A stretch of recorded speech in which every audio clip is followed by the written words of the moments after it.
Oke, bismillahirrahmanirrahim. Assalamualaikum warahmatullahi wabarakatuh. Alhamdulillahirrahmanirrahim, kita dapat bertemu kembali pada diskusi mata kuliah bimbingan konseling, yang mana hari ini kita akan membahas materi tentang psikoanalitik terapi. Sebelumnya, perkenalkan terlebih dahulu, kami dari kelompok 3 yang beranggotakan saya sendiri, Fitri Oktaviana, dan rekan saya, Sultan Fulfian. Next. Yang mana pada mata kuliah bimbingan konseling itu diampu dengan dosen Bapak Imron Rasyidi, MTH MED, dan dalam materi kami itu mengambil referensi dari buku Gerald Corey yang berjudul Theory and Practice of Counseling and Psychotherapy. Pada materi kami, psikoanalisis terapi ini ada 4 poin yang akan kami bahas. Yang pertama ada introduction, yang kedua ada key concept, dan yang ketiga ada therapeutic process, dan yang keempat ada application. Oke, lanjut. Yang pertama ada introduction atau pengantar. Di sini ada Sigmund Freud was born in 1856 and died in 1939 in Austria. Sigmund Freud lahir pada tahun 1856 dan meninggal pada tahun 1939, yang mana beliau merupakan psikiater asal Austria. Oke, next. Lecturer of University of Vienna, yaitu dosen Universitas di Vienna. Beliau juga merupakan salah satu lulusan dari Universitas Vienna, yang mana beliau mengambil jurusan kedokteran dan berhasil lulus pada umur 26 tahun, yang mana dilanjutkan dengan prestasinya menjadi dosen di universitas tersebut. Next, as the originator of psychoanalysis in psychology, yang mana pencetus psikoanalisis di psikologi, yang dapat kita ketahui bahwa aliran psikologi yang utama itu kan ada 3. Salah satunya yaitu psikoanalisis, yang kedua ada behavioristik, dan ada humanistik, yang mana pada teori beliau ini mengambil teknik talk terapi atau terapi dengan mengobrol. Next, he gave psychotherapy a new look and new horizon, calling attention to psychodynamic factors that motivate behavior, focusing on the role of the unconscious, and developing the first therapeutic procedure of understanding and modifying the structure of one basic character, yang mana diartikan sebagai dia memberi psikoterapi tampilan baru dan cakrawala baru, yang mana meminta perhatian pada faktor psikodinamik yang memotivasi perilaku dan berfokus pada peran ketidaksadaran, serta mengembangkan prosedur terapeutik pertama untuk memahami dan memodifikasi struktur karakter dasar seseorang. Seperti yang diketahui bahwa psikologi sendiri merupakan hakikat dari perkembangan kepribadian manusia, yang mana unsurnya itu ada motivasi, ada emosi, dan aspek-aspek internal lainnya. Psikoanalisis terapi sendiri itu percaya bahwa semua tingkah laku yang kita lakukan itu berasal dari alam bawah sadar kita, yang mana alam bawah sadar itu adalah pendorong utama bagi semua tingkah laku manusia yang dikerjakan. Oke, next, yang kedua yaitu key concept atau konsep kunci. Yang pertama ada view of human nature atau pandangan alam manusia. The Freud view of human nature is basically deterministic.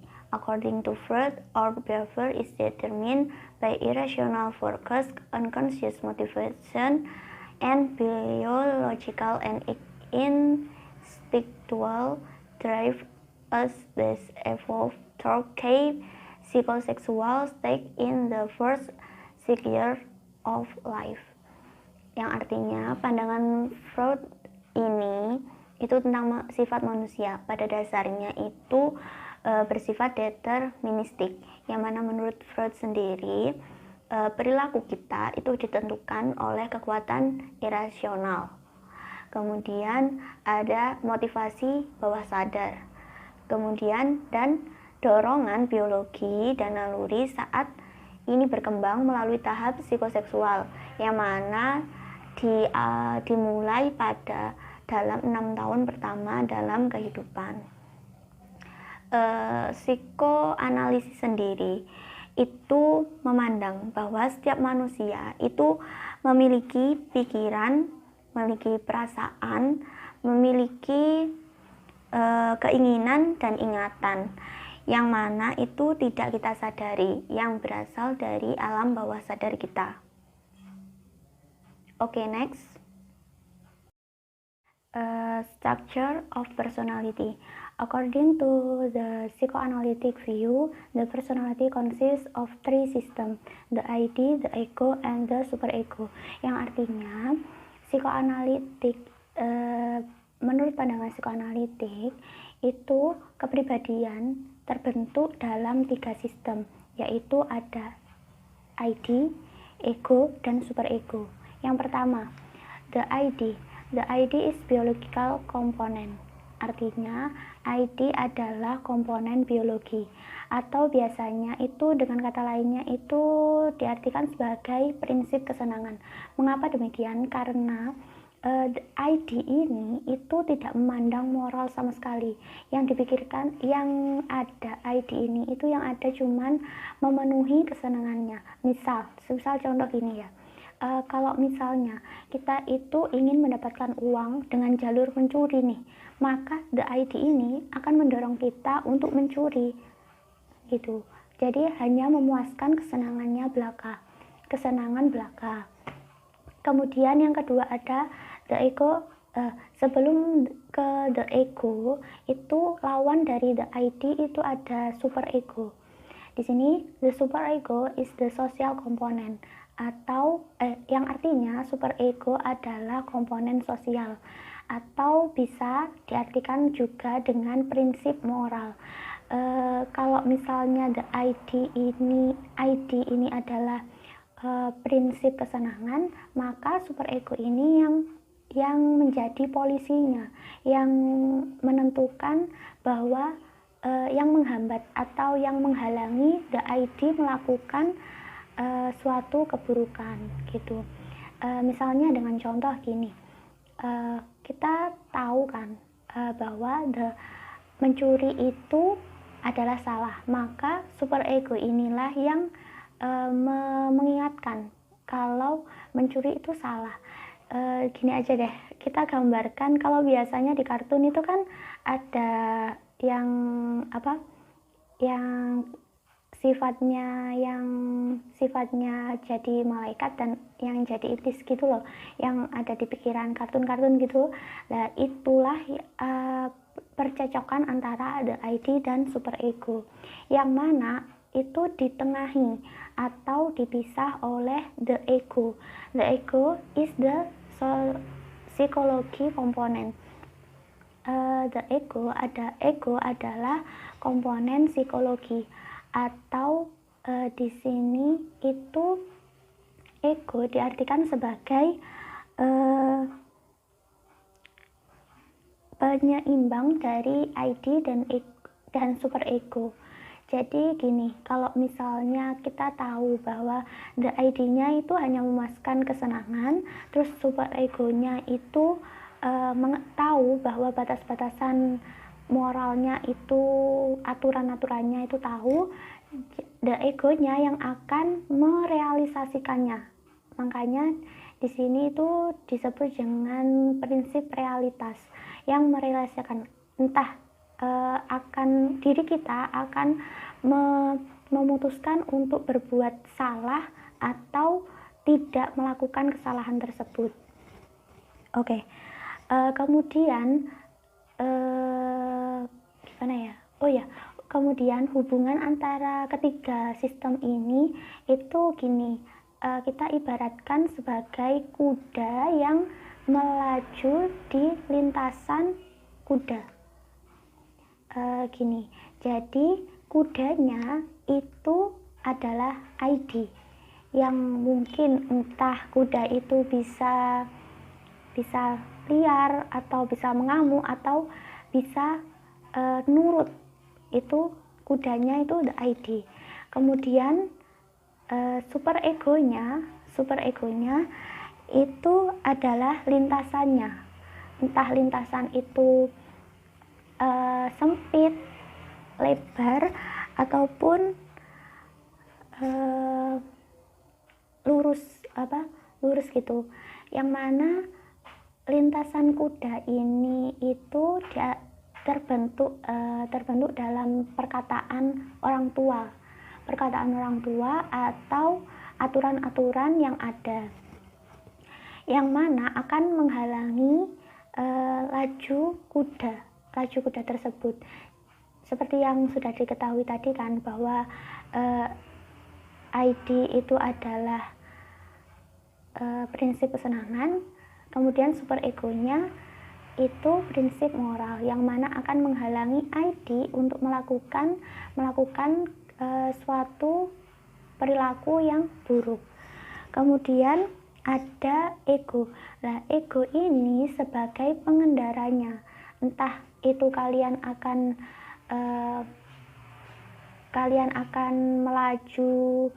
melaju sesuai lintasan atau akan keluar lintasan, itu egonya.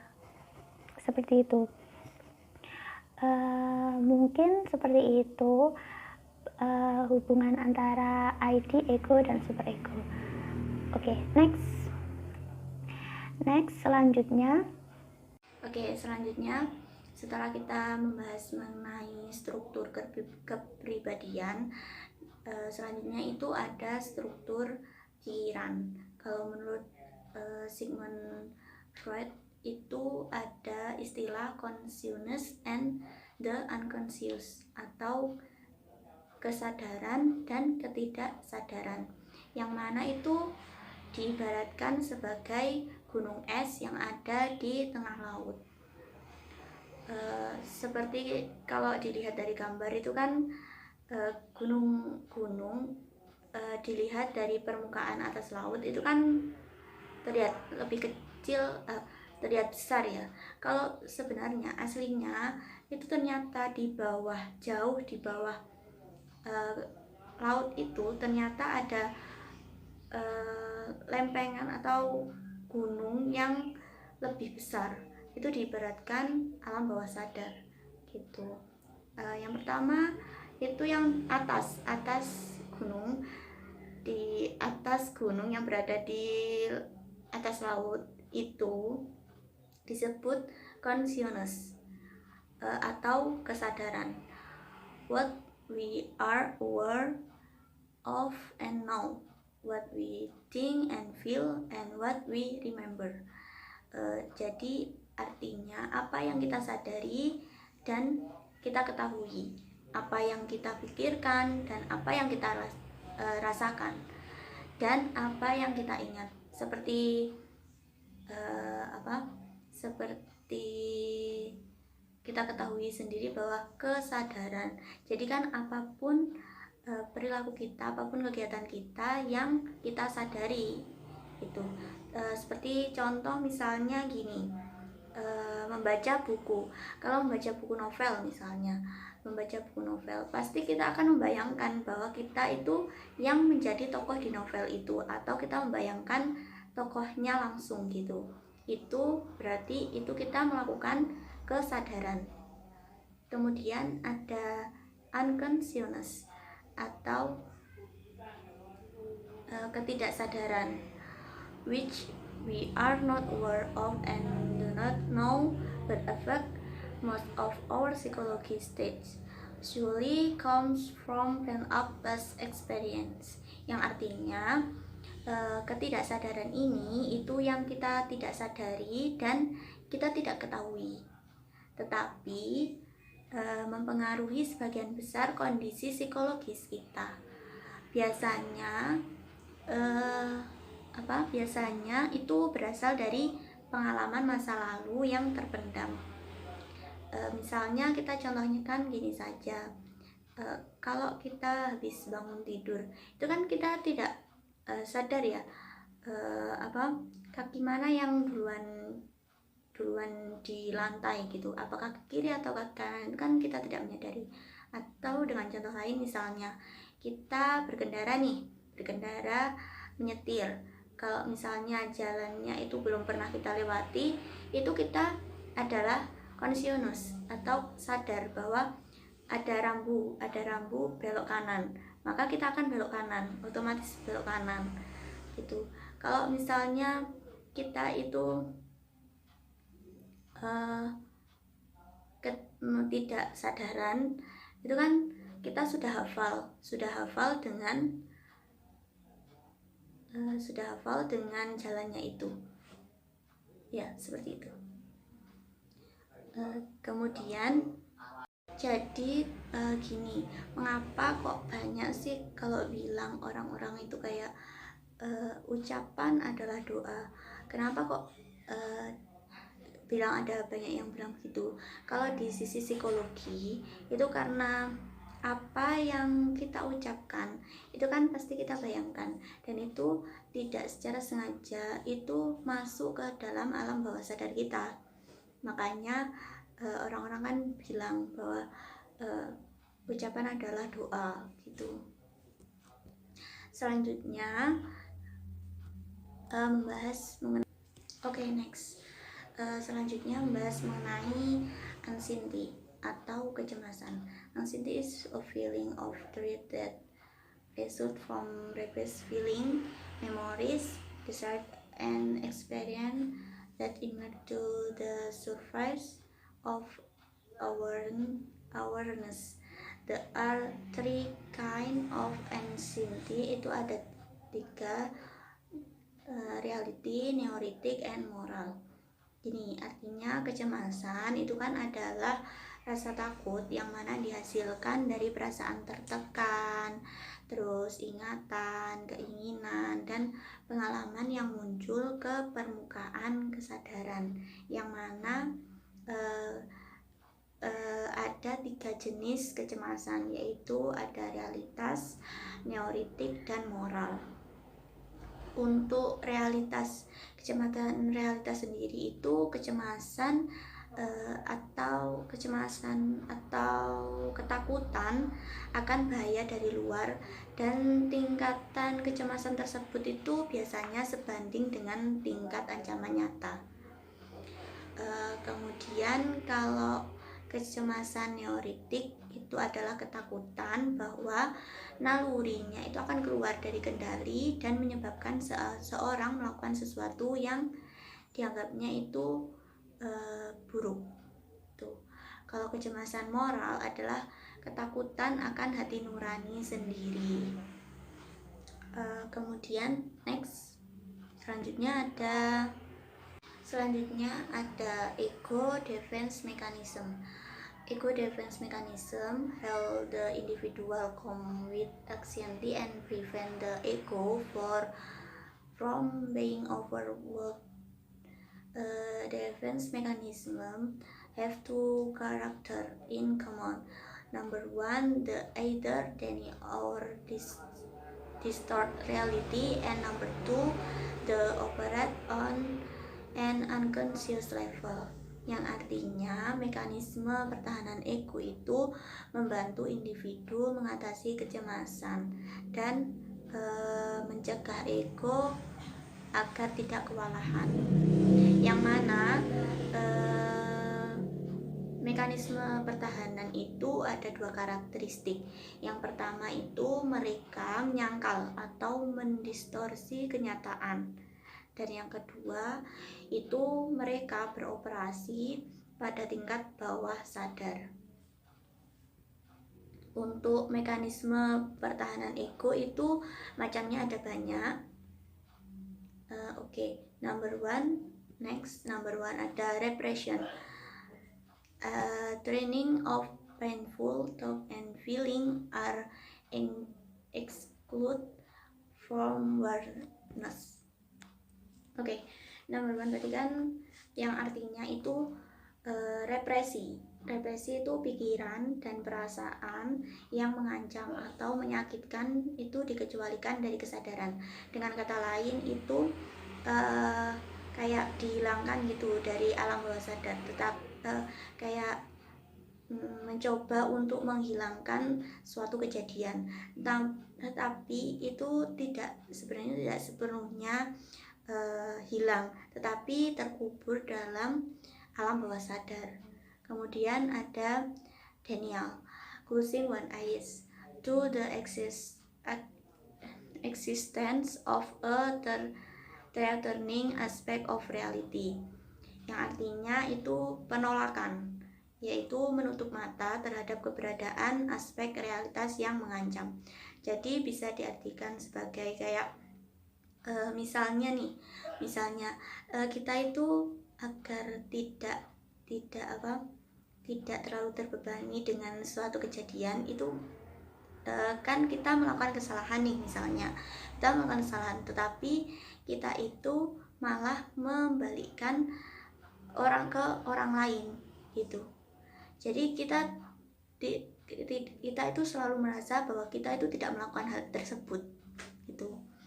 Nomor 3 ada reaction formatting atau actively expressing the opposite impulse when confronted with a threatening impulse, yang artinya pembentukan reaksi, yang artinya secara aktif mengekspresikan impuls yang berlawanan ketika dihadapkan dengan impuls yang mengancam. Kemudian ada projection, attributing to other one unacceptable desires and impulse, atau artinya proyeksi, yang mana menghubungkan keinginan dan di diri sendiri yang tidak dapat diterima kepada orang lain. Ini itu adalah mekanisme penipuan diri sendiri ya. Kemudian ada displacement, directing energy toward another object or person when the original object or person is inaccessible, yang artinya itu pemindahan, mengarahkan energi ke objek atau orang lain ketika objek atau orang asli tidak dapat diakses. Oh ya, ini saya agak keliru tadi yang antara displacement sama Daniel. Kalau Daniel itu ternyata itu sama saja sama repression, tapi kalau Daniel itu lebih mirip pada represi kan, tapi namun pada umumnya itu beroperasi pada tingkat prasadar dan sadar. Tetapi kalau displacement itu baru, yang kayak kalau misalnya kita itu menolak kenyataan. Jadi kalau misalnya kita itu malu akan, misalnya nih, kita itu malu menyapa orang, tetapi kita itu kayak berpikiran bahwa orang itu loh yang tidak suka sama kita gitu. Jadi semua pikiran jelek terhadap orang itu sebenarnya kita, yang terhadap diri kita sendiri itu kita alihkan pada orang lain itu sebenarnya mekanisme pertahanan ini itu sah-sah saja dilakukan, tapi kalau berlebihan itu kan tidak baik ya. Jadi sesekali itu boleh, kayak misalnya kita seperti displacement, pemindahan itu boleh, tetapi hanya sekali. Kalau misalnya terus-menerus kan malah akan menimbulkan efek yang negatif nantinya seperti itu. Oke, next.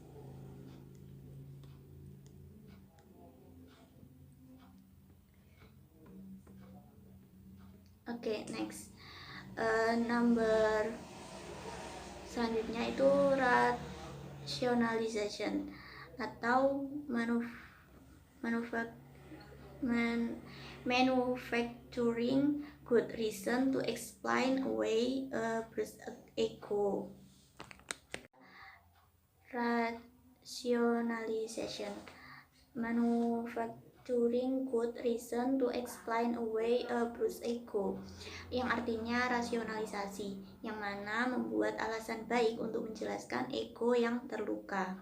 Kemudian ada sublimation, yaitu diverting sexual or aggressiving energy into other channel, yang artinya sublimasi atau mengalihkan energi seksual atau agresif ke saluran lain. Kemudian ada regression, yaitu going back to an early phase of development when there were forward demand. Artinya regresi, kembali ke fase awal perkembangan ketika ada lebih sedikit tuntutan. Kemudian ada introjection, talking in and swallowing the value and standard of other, yang artinya introjeksi, mengambil dan menelan nilai dan standar orang lain. Yang selanjutnya identification, identifying with successful cause, organization, or people in the hope that you will be preferred as worthwhile, yang artinya identifikasi, yaitu mengidentifikasi dengan penyebab sukses, organisasi, atau orang dengan harapan bahwa Anda akan dianggap berharga. Kemudian yang terakhir ada compensation, yaitu making perceive weakness or developing certain positive try to make up for limitation, yang artinya kompensasi, menutup kelemahan yang dirasakan atau mengembangkan sifat positif tertentu untuk menutupi keterbatasan.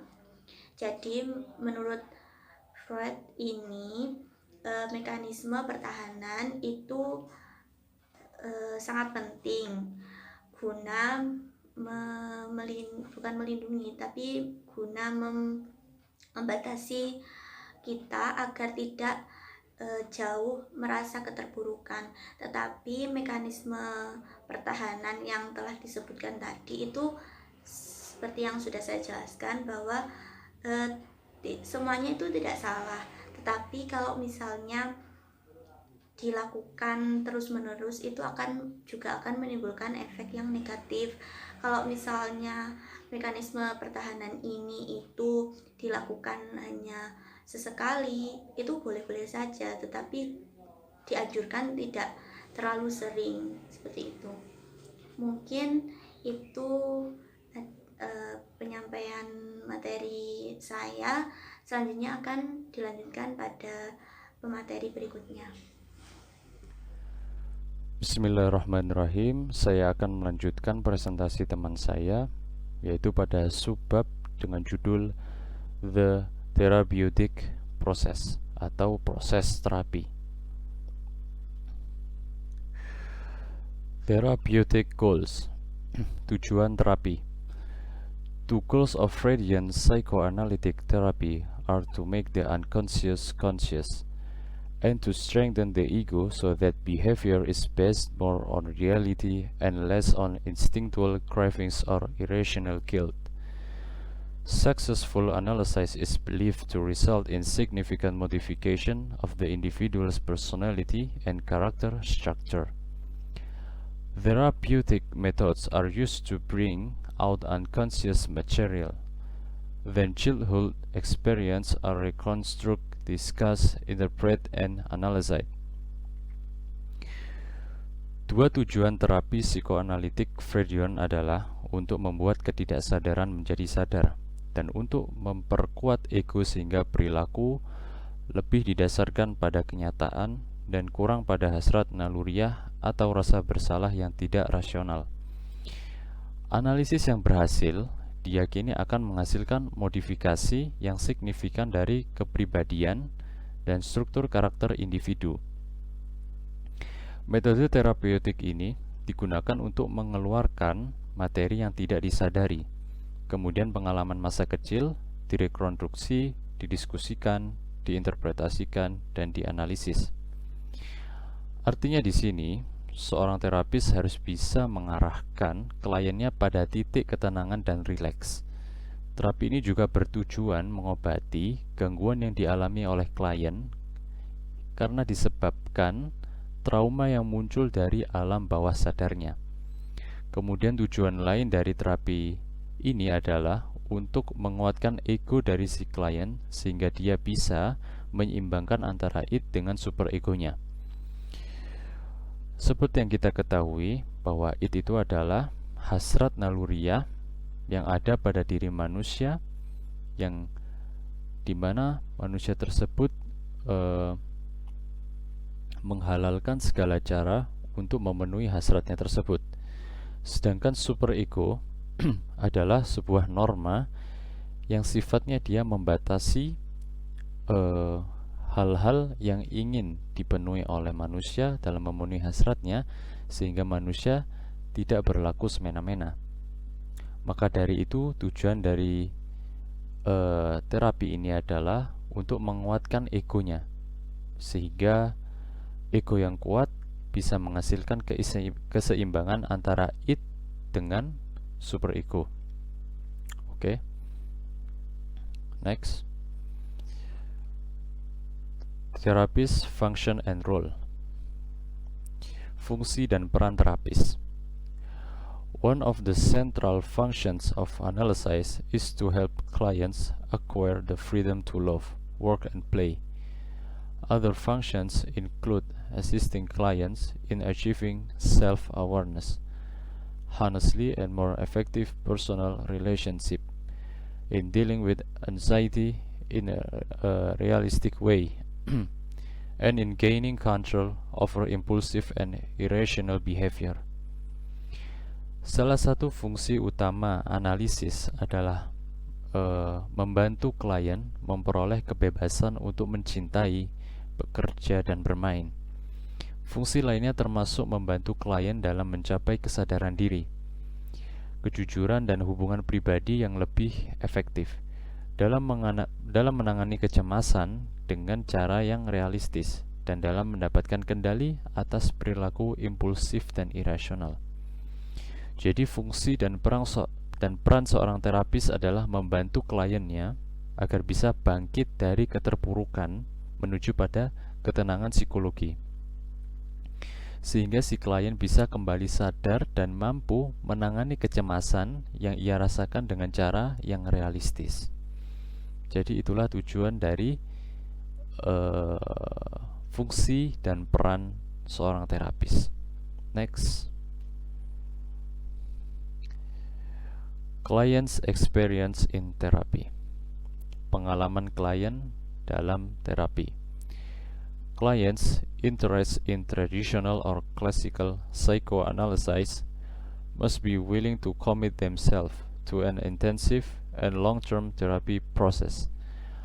After some face-to-face sessions with the analyst, clients lie on a couch and engage in free association. That is, they say whatever comes to mind without self-censorship. This process of free association is known as the fundamental rule. Clients report their feelings, experience, associations, memories, and fantasies to the analyst. Klien yang tertarik dengan psikoanalisis tradisional atau klasik harus bersedia untuk berkomitmen pada proses terapi intensif dan jangka panjang. Setelah beberapa sesi tatap muka dengan analis, klien berbaring di sofa dan terlibat dalam asosiasi bebas, yaitu mereka mengatakan apapun yang terlintas dalam pikiran mereka tanpa sensor diri. Proses asosiasi bebas ini dikenal sebagai aturan dasar. Klien melaporkan perasaan, pengalaman, asosiasi, ingatan, dan fantasi mereka kepada analis. Jadi pengalaman yang akan dirasakan oleh seorang klien ketika ia memutuskan untuk terapi psikoanalisis tradisional, ia akan diberi layanan asosiasi bebas, yang artinya ia akan diberikan kesempatan untuk mengungkapkan segala bentuk unek-uneknya tanda kutip yang ada dalam pikirannya.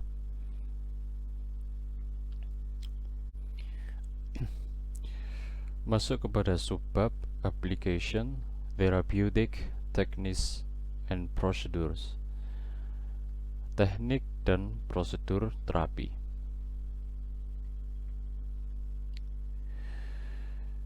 Yang pertama adalah free association atau asosiasi bebas.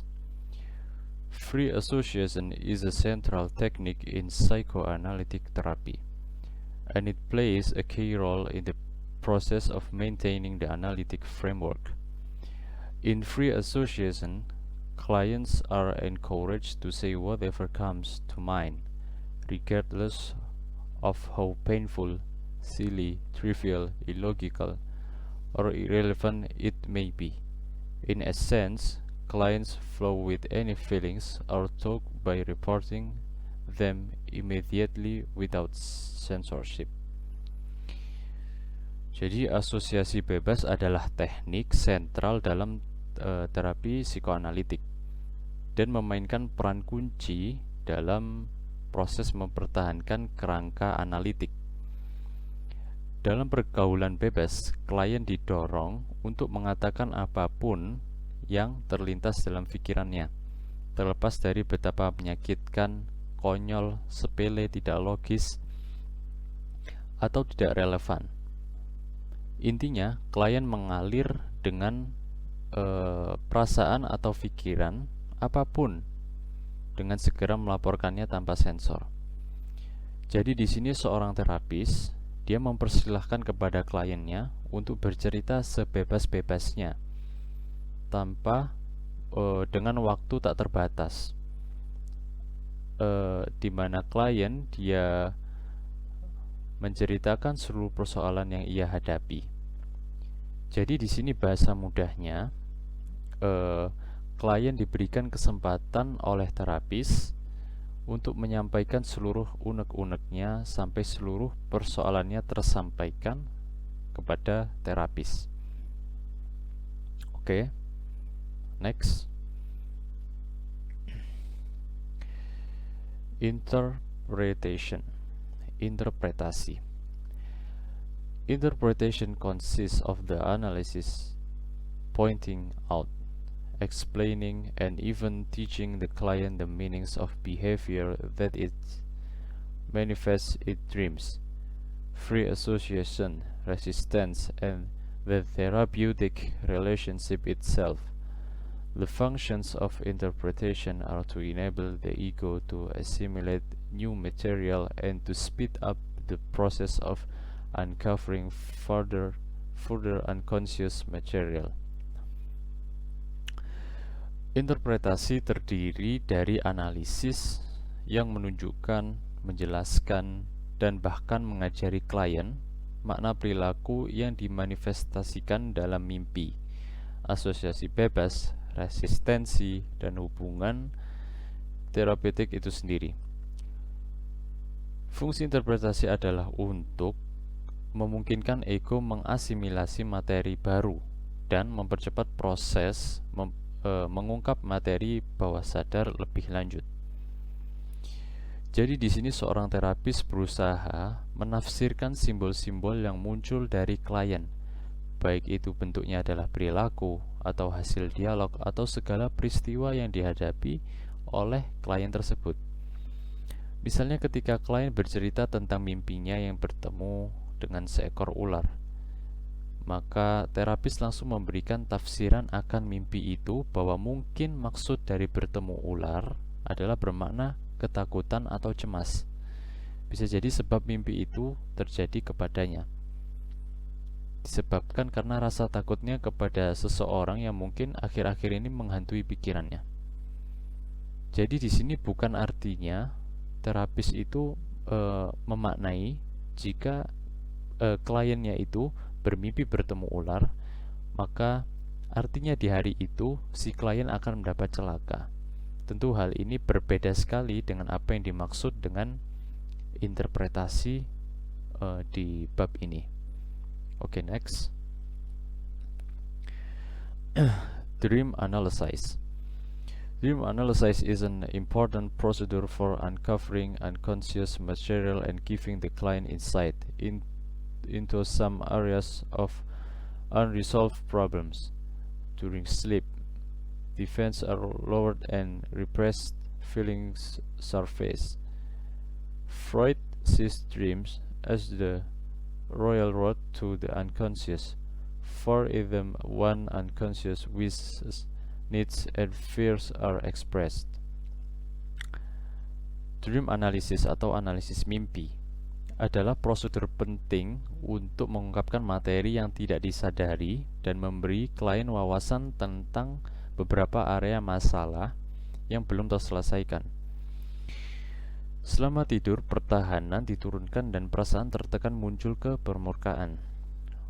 Sigmund Freud melihat mimpi sebagai jalan kerajaan menuju alam bawah sadar, tanda kutip, karena di dalamnya keinginan, kebutuhan, dan ketakutan bawah sadar seseorang diekspresikan.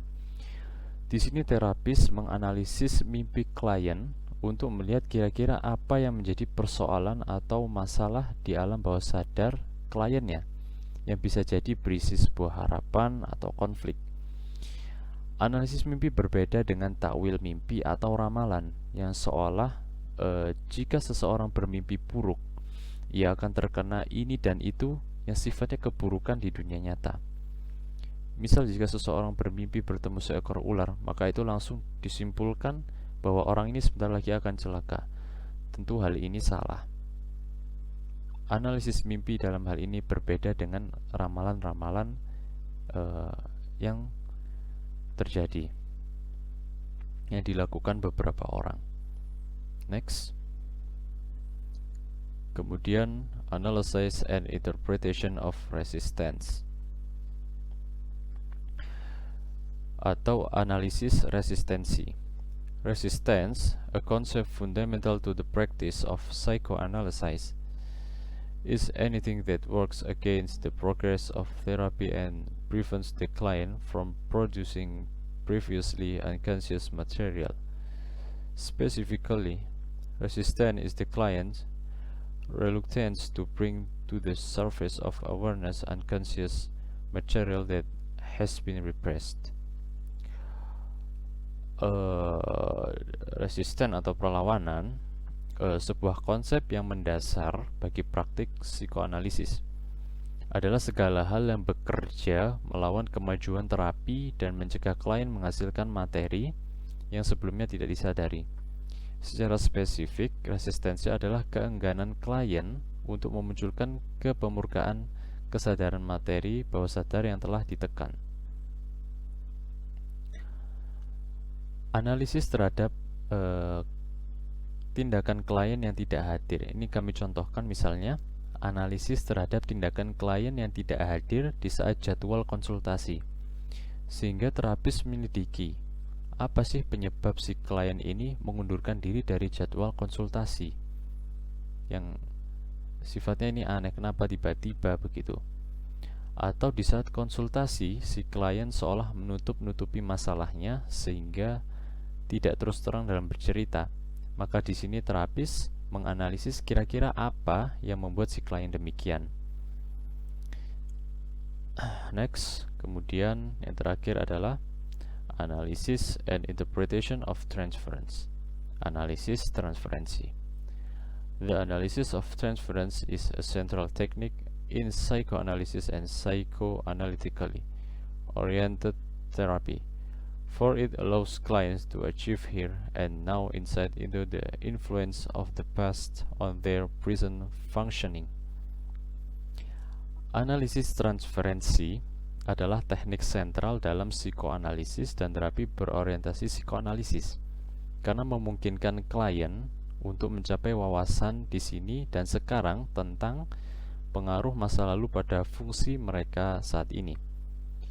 Jadi seorang terapis melihat kepada perasaan klien terhadap sesuatu yang pernah menyakitinya di masa lalu, baik disakiti oleh seseorang atau mendapati sebuah peristiwa yang tidak mengenakan, sehingga terapis paham terhadap persoalan apa yang dihadapi oleh kliennya. Terima kasih atas perhatian dari teman-teman sekalian. Wallahu a'lam bishawab. Wassalamualaikum warahmatullahi wabarakatuh.